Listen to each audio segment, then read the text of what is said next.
Жалқаулықты қалай жеңуге болады? Жалқаулық жас талғамайды. Ол барша адамзат баласына тән қасиет. Алайда кейбірі оны еңсеріп жатса, енді бірі керісінше еріншектікке салып кетіп жатады. Алайда бұл жалқаулыққа бой алдырған адамның өмір ойына сау қалпында қалатыны білдірмейді. Қазіргі қоғамда кең таралған жағымды қасиет жеңіп шығудың да өз жолы бар екен. Сәлем, сіздермен бірге Сұлтан Спорт. Біз бүгін жалқаулықты қалай жою керектігі туралы айтатын боламыз. Арнаға жазыл, лайк бас, жалқауланба.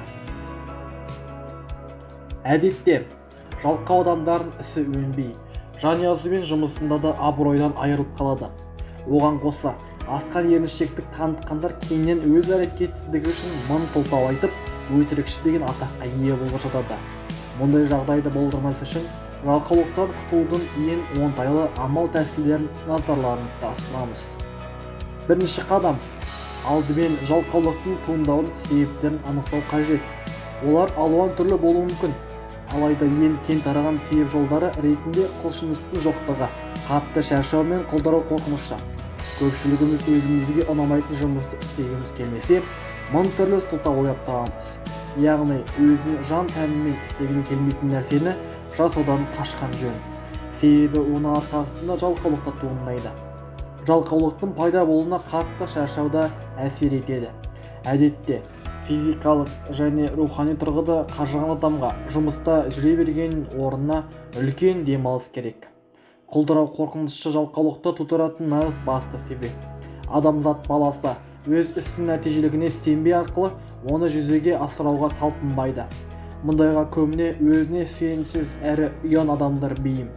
Неғұрлым құлдырау жайлы көп ойлансақ, уақытымыз тапшы болмақ. Ал уақыттың азаюы құлдыраудың шынымен орын алуына үлкен мүмкіндік болады. Екінші қадам: уақытылы шектеу қоя білу керек. Біз әрбір іске қанша уақыт кететінін білген кезде анағұрлым белсенді жұмыс істей бастаймыз. Тіпті сізде нақты мерзім болмаса да өзіңізге мен мұны 3-те немесе 5 аралығында аяқтауым тиіс деп айтыңыз. Үшінші қадам: жаман іс таңғы уақытқа. Бұл нағыз кең тараған әрі нәтижелі техника.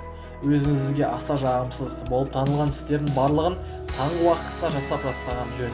Сол кезде басқа адамдар, басқа жұмысшылар сізге тым қарапайым болып көрінбек. Оған қоса жаныңызда тыныш болмақ. Төртінші қадам: бастысы бастау. Барлық сылтауларды шетке ысырып, жұмысты тез бастап кеткен абзал. Бұл ең қарапайым кеңестердің бірі болуы мүмкін. Алайда ең тиімдісі. Бесінші қадам: үлкен мәселені кішкентай топтарға бөлу. Үлкен іс тапсырылғанда, оны қалай істеймін деп әбеге түсіп жататын кейде әркімнің басына өткен.